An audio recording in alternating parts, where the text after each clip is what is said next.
3 entity structures that you can use for your note investing career. To start off, the self-directed IRA or SDIRA. This is a great vehicle for tax-free investing in your retirement account. You can roll over your existing IRAs into a self-directed plan and then purchase assets within this entity. There's a little bit of complexity with having a custodian that holds your assets, but it's pretty simple and straightforward to fulfill an asset purchase directive, have your self-directed IRA custodian sign off on the purchase agreement to acquire loans with the funds in your retirement account.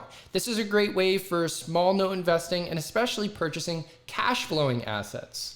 If you want to buy non-performing loans, typically you're going to want to set up a limited liability company or a corporation. For smaller note investors and LLCs, a little bit easier to set up. And if you have partners and wish to work with your CPA on some tax strategy, a corporation might be a better choice for you.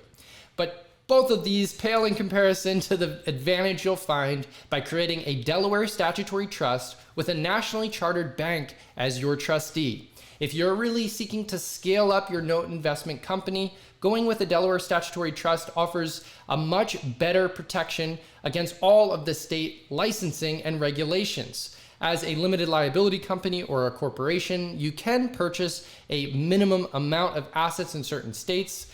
If, an example, in Pennsylvania, you cannot own more than 4 mortgage loans without having the appropriate licensing. However, as a Delaware statutory trust, you can essentially piggyback on the nationally chartered trustee that you have to fulfill the nationwide requirements across the country. There are still some caveats here. For example, Georgia, they do not respect the Delaware statutory trust situation and do require a debt buyer license as well. But those state-by-state caveats can certainly be discussed with your local attorney.